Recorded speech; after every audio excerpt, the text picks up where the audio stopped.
Lorsque les indices sont rares et que les enquêteurs ne trouvent pas de réponse, il leur arrive de se tourner vers un témoin de l'étrange.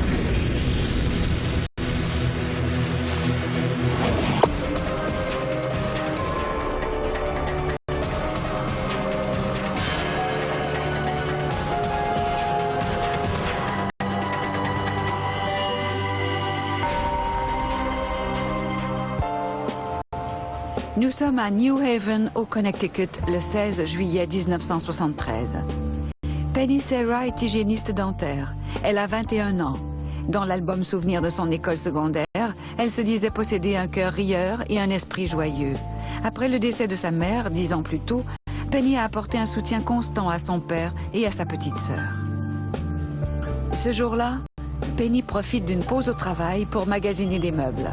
Elle gare sa voiture au dernier étage du stationnement de la rue Temple.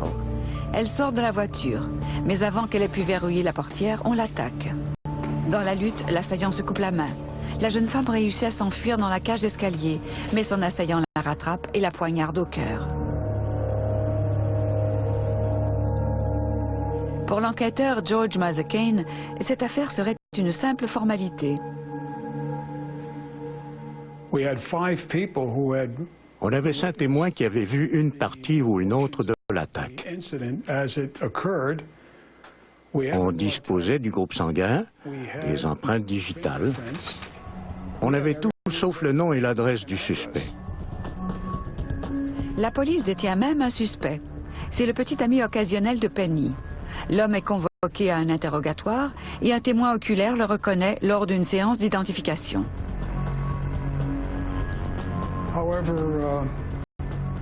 Il avait cependant un alibi béton. Plus de 12 témoins ont affirmé qu'il travaillait dans un restaurant au moment du drame. Le petit ami étant éliminé de la liste des suspects, l'enquêteur élabore une autre hypothèse. Le suspect a attaqué au hasard. Et il avait probablement un dossier criminel. Si l'enquêteur Mazzacane voit juste à propos de l'attaque imprévue, il y a peu d'espoir qu'on arrive rapidement à une condamnation. Pendant ce temps, les experts judiciaires inspectent la voiture de Penny. Malgré les méthodes rudimentaires de l'époque, ils trouvent beaucoup de preuves. Sur le siège arrière, une boîte de mouchoirs était tachée d'une empreinte digitale rouge. On a retrouvé un mouchoir en tissu taché du même sang, ou en tout cas du même groupe sanguin. Il y avait aussi du fréon, qu'on utilise comme gaz propulseur, notamment pour la peinture en aérosol ou dans les ateliers de tôlerie. Et il y avait du lubrifiant à moteur. Du fréon, de la peinture en aérosol et du lubrifiant à moteur. On a affaire à quelqu'un qui travaille avec des voitures. L'enquêteur Mazzacane vérifie les empreintes digitales d'une centaine de mécaniciens de la région, mais aucune ne correspond à celle trouvée dans la voiture de Penny. La nuit suivante, New Haven est déserte. Les femmes ont peur de sortir seules. Après des semaines, puis des mois, les pistes ne mènent à rien. La frustration et le découragement commencent à miner l'enquêteur Mazzacane. Il prend alors une décision surprenante pour la plupart des gens. Il demande à une médium de participer à l'enquête. Quand on arrive à un point où il faut absolument relancer une enquête qui piétine, on peut certainement appeler un médium à l'aide. L'enquêteur communique avec Mary Pascarella Downey, une médium et une voyageuse temporelle. Elle donne une toute autre dimension à l'enquête. Pour la plupart des gens, la notion du temps n'est qu'une notion, un moyen de mesurer des fragments de la vie. Pour Mary, le temps est un être à qui elle peut parler. Voici la définition du temps pour un voyageur temporel. Le temps est omniprésent. Le passé, le présent et le futur nous entourent. On peut tourner le temps dans tous les sens, on peut jouer avec lui, mais on ne peut jamais le modifier. Le présent du passé est accessible. Je me le représente comme une grande bibliothèque qui contient des chaînes d'informations. Lorsque je consulte le temps, je choisis une chaîne, je l'enroule pour en faire une balle que je fais tourner. Plus la balle tourne, plus elle emmagasine de l'information. Le temps est comme une caméra qui capte des images et les enregistre. C'est une bibliothèque parlante et si vous l'écoutez attentivement, vous remarquerez que le temps définit l'information. Si le temps me donne l'image d'un visage, je dessine un visage. Le dessin de Mary ressemble à la description du meurtrier qu'un témoin avait fourni, mais ce n'est pas suffisant pour le coincer. La médium apporte d'autres indices importants, mais ils sont codés. Je savais que le bleu jouait un rôle primordial dans l'affaire. On me répétait, le bleu est important, le bleu est important. Du bleu? Comment ça, du bleu? Qu'est-ce que ça veut dire, du bleu? Je me suis mis à réfléchir. La voiture était bleue. Les agressions sont survenues au 8e et au 10e étage du stationnement. Est-ce qu'il y avait du bleu là? Non. Qu'est-ce qui était bleu? Est-ce que le tueur portait du bleu, des chaussures ou un chapeau bleu? Non. Alors on garde cette information en tête. Bleu. La voiture est bleue, la robe de Penny aussi, mais ça ne dit rien sur le meurtrier. J'ai senti une odeur d'essence, une odeur de garage. J'ai fait le lien avec le tueur et je me suis dit qu'il devait être mécanicien. Mary a vu juste. Pourtant, l'enquête de Mazzacane sur l'implication possible d'un mécanicien n'a jamais été publicisée. La médium a ensuite donné un troisième indice codé.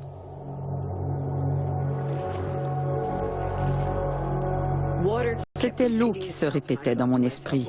Je me suis dit que New Haven était un port et qu'on y était entouré d'eau. J'en ai conclu que l'élément eau était là pour me confirmer que le meurtre avait eu lieu à New Haven. Un autre indice trop vague. Les médiums ne voient-ils pas tous de l'eau? C'était frustrant. Elle m'a dit qu'elle ne pouvait pas en dire plus. Je m'attendais à ce qu'elle trouve la piste qu'il me manquait pour résoudre le crime. Mais elle m'a dit que ça ne fonctionnait pas comme ça. Mary n'a pu fournir à l'enquêteur les réponses qu'il cherchait, mais elle a réussi à éclaircir certains éléments de l'enquête. Je lui ai dit qu'il trouverait la réponse grâce au sang et que l'affaire dormirait pendant des années parce que le meurtrier était quelqu'un de très ordinaire qui passerait longtemps inaperçu. Et j'ai insisté, n'abandonnez pas, vous trouverez la réponse grâce au sang. À l'époque, je n'avais aucune idée de la signification de cette phrase. Je lui ai demandé s'il fallait que j'attende que le meurtrier tue à nouveau pour me remettre au travail. Elle m'a dit non, ça se passera autrement, et dans très longtemps. Je me suis dit que tout ça n'était pas très encourageant, et que je devais continuer de travailler sur l'affaire pour lui prouver qu'elle avait tort, ou pour infirmer l'information qu'elle m'avait donnée. L'affaire semble vouloir demeurer un mystère, mais un homme est déterminé à la résoudre. Mary m'a dit qu'elle voulait trouver plus d'informations à propos de Penny. Elle m'a demandé si j'avais apporté un objet lui ayant appartenu. Elle m'a alors expliqué qu'elle avait besoin d'un vêtement, par exemple la robe qu'elle portait le jour du meurtre. Je lui ai promis quelque chose et je suis parti. C'était un bref entretien. J'étais toujours intéressé par ses services, mais je n'avais pas d'os à gruger. J'avais l'impression de boire une bière tiède ou de ne pas en avoir assez pour mon argent. Je suppose qu'on peut le décrire comme ça. On avait beaucoup d'éléments. Rien de surprenant, mais des choses quand même intéressantes. L'enquêteur Mazzacane se présente au deuxième entretien avec le père de Penny. John Serra se battait pour garder l'enquête ouverte. Toutes les semaines, il publiait des annonces dans les journaux locaux pour essayer de retrouver le tueur. Il ne voulait pas attendre 20 ans avant que quelqu'un se manifeste et avoue son crime. Il voulait que quelqu'un s'occupe constamment de l'affaire. Il en a fait sa mission et il a réussi. L'enquêteur a apporté le manteau préféré de Penny. Dans la terminologie du paranormal, la psychométrie permet aux voyants de lire à travers les objets. Quand vous entrez dans une maison, vous éprouvez un bon ou un mauvais sentiment. Quand vous rencontrez quelqu'un pour la première fois, vous en avez une bonne ou une mauvaise impression. C'est votre énergie qui se manifeste pour vous protéger. C'est ce qu'expérimentent les médiums.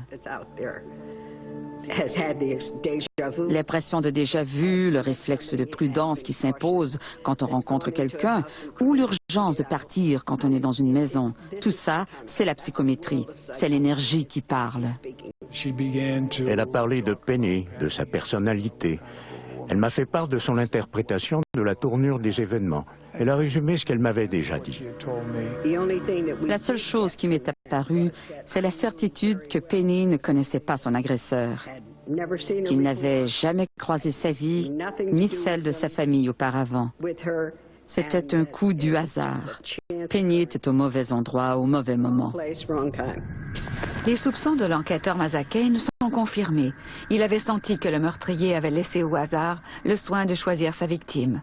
Après l'entretien, l'enquêteur et John Serra se retrouvent en tête-à-tête. Je lui ai demandé ses impressions, s'il s'était senti à l'aise, s'il pensait qu'elle était un charlatan. Il m'a dit, je ne sais pas comment elle fait, mais elle est bonne. Je lui fais confiance. Et si elle peut aider, j'aimerais qu'elle travaille avec nous. Elle avait suggéré de se rendre sur la scène du crime en espérant y capter des impressions, des sensations sur le meurtrier. John Serra était d'accord, moi aussi. Au point où on en était, nous aurions eu tort de sauter cette étape.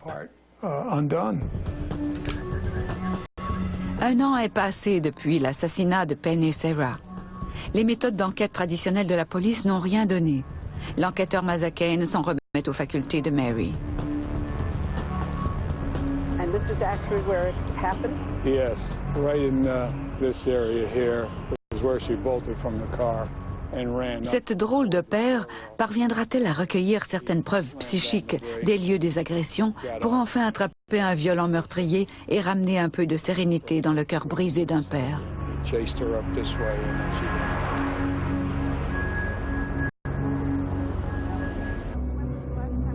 Quand on est arrivé au garage, l'image et la personnalité de l'assaillant commençaient à me paraître de plus en plus claires.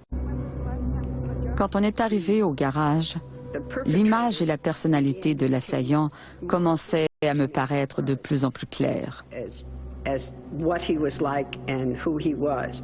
Je l'ai vu en uniforme, j'ai senti une odeur d'essence.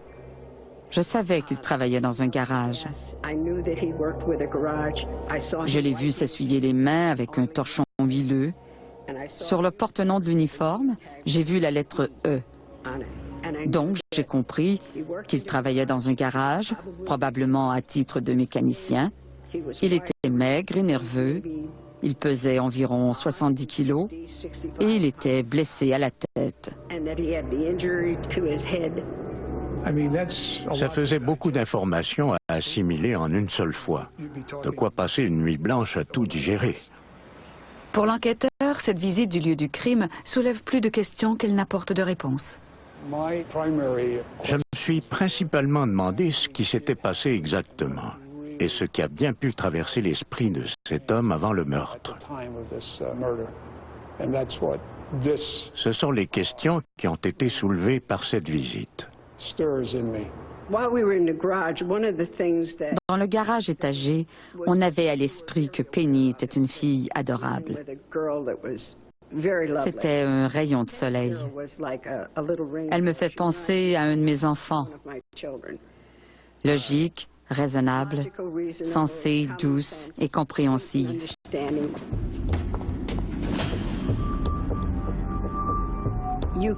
On pouvait tout à fait l'imaginer en train de se battre pour rester en vie. Cette idée me paraissait de plus en plus évidente.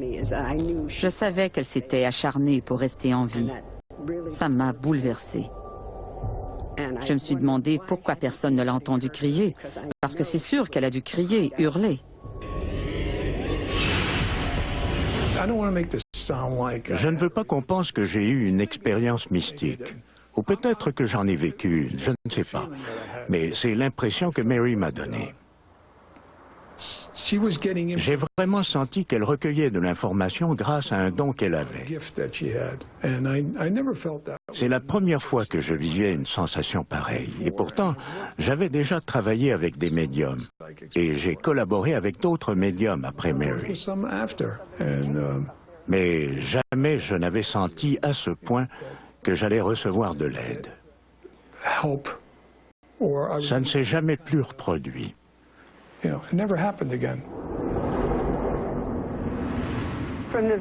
Je savais depuis le début que la couleur bleue était importante. Je n'arrêtais pas de voir cet indice bleu, bleu, bleu. On s'approchait du garage étagé et j'ai su qu'on irait à l'étage bleu. George s'est engagé dans le garage, mais à mesure qu'on montait, je me suis malheureusement rendu compte que les étages étaient classés par chiffres, non par couleur. Plus tard, j'ai vérifié auprès d'un concierge et il m'a expliqué que pendant des années, ils avaient utilisé un code de couleur avant d'adopter le code numérique. Alors j'avais raison. Elle avait raison. J'avais raison, c'était bien bleu. Oui. Parfait, une autre confirmation. J'avais l'impression que cette femme savait quelque chose et j'ai pensé sérieusement qu'elle me dirait qui avait tué Penny. Tiens, voici son nom et son adresse, va arrêter ce gars. Mais non, elle me fournissait tous ces indices sans jamais en avoir assez pour arriver à nos fins. C'était très frustrant. Grâce à sa visite du garage étagé, Mary a trouvé de nouveaux indices. Toutefois, les médiums ont tous leurs limites. Je ne joue pas d'autre rôle que celui d'informatrice. Plusieurs médiums partagent ma philosophie. Nous ne résolvons pas les enquêtes pour meurtre parce que nous ne sommes pas des policiers. Nous ne sommes que des informateurs, c'est-à-dire des gens qui apportent de l'information, des détails que la police aurait ratés ou écartés. Un bon médium fait ce qu'on lui demande de faire, rien de plus. L'enquêteur Mazzacane poursuit son enquête sur le meurtre de Penny Sarah. Les années passent sans aucun progrès. En 1979, il décide qu'il a atteint sa limite. Après 17 ans de travail au service de police de New Haven, il prend sa retraite. J'ai tout simplement frappé un mur. Mary m'avait donné toutes ses pistes, mais je n'arrivais pas à trouver le lien qui me manquait pour tout rassembler. Je ne cherche pas à m'excuser. Je dis simplement qu'à un moment donné, j'ai senti que je n'apportais plus rien d'utile. Après le départ de l'enquêteur, une des prédictions de Mary se réalise. Après 5 années d'enquête, le meurtre de Penny n'est toujours pas résolu. Il faudra attendre 6 autres années avant qu'un événement ravive l'enquête. Une femme rapporte à la police que son mari l'a menacée de lui faire vivre la même chose qu'il aurait fait subir à Penny Sarah. L'homme est arrêté et accusé du meurtre de Penny. Est-ce bien l'homme des visions de Mary Downey? Le délai de prescription ne s'appliquant pas dans les affaires de meurtre, John Sarah obtiendra-t-il enfin justice après 11 années d'attente? Il était innocent. On avait déjà enquêté sur cet homme 3 ou 4 ans auparavant. Il avait un alibi. Il travaillait le jour du meurtre. L'enquêteur a raison. La veille du procès, le procureur surprend tout le monde. Il annonce que le groupe sanguin du suspect ne correspond pas à celui du sang retrouvé sur les lieux du crime. Le procès est annulé. On a innocenté l'homme, mais le mal était déjà fait. Sa vie ne serait plus jamais la même. C'est seulement dans les films qu'une victime d'erreur judiciaire s'en sort en souriant. Le meurtre de Penny Sarah retrouve son statut d'affaire non résolu. Le temps passe. Puis, dans les années 90, le monde de l'enquête policière emprunte un important virage aux États-Unis, grâce à la création d'une base de données informatisée des empreintes digitales de tous les criminels arrêtés au pays. Une des premières empreintes entrées dans le système est celle retrouvée sur la boîte de mouchoirs de la voiture de Penny. En raison du retard accumulé par l'élaboration de la base de données, il a fallu 3 ans pour trouver l'homme correspondant à l'empreinte, Edward Grant. Sur le porte-nom de l'uniforme, j'ai vu la lettre E. C'est le E d'Edward. Edward Grant avait déjà travaillé à titre de mécanicien. Mary avait vu juste dans les deux cas. On avait arrêté Grant en 1994 pour une histoire de violence conjugale. Il n'avait alors pas de dossier judiciaire. Le meurtrier était quelqu'un de très ordinaire qui passerait longtemps inaperçu. Encore une fois, Mary a eu raison. Dans la pratique, Grant était un citoyen sans histoire. N'abandonnez pas, vous trouverez la réponse grâce au sang. Il y a 20 ans, à l'époque où Mary Downey a prononcé cette phrase, elle ne pouvait en deviner le sens parce que les tests d'ADN n'existaient pas.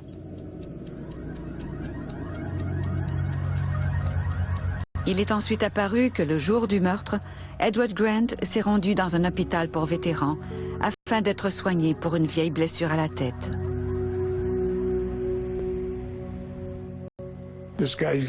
Cet homme avait des plaques dans la tête. Mary avait ressenti ces maux de tête, mais ce n'est que 30 ans plus tard que j'ai compris. Toutes les prédictions de Mary Downey ont été confirmées. Mais qu'en est-il de l'eau, l'indice qu'elle et l'enquêteur Mazzacane avaient rejeté? En anglais, eau se traduit par water. Et Edward Grant vivait à Waterbury, près de New Haven.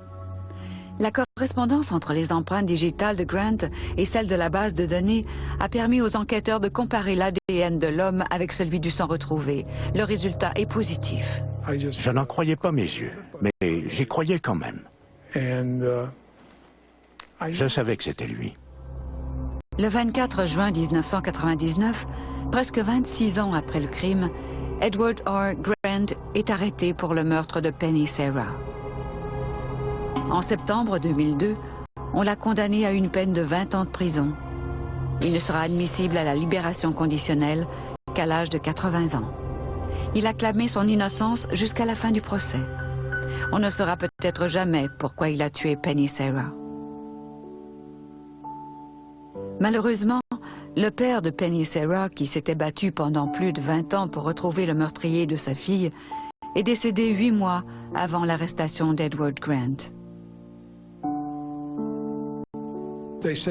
On dit parfois que la vérité dépasse la fiction. Dans ce cas-ci, la vérité me dépassait complètement.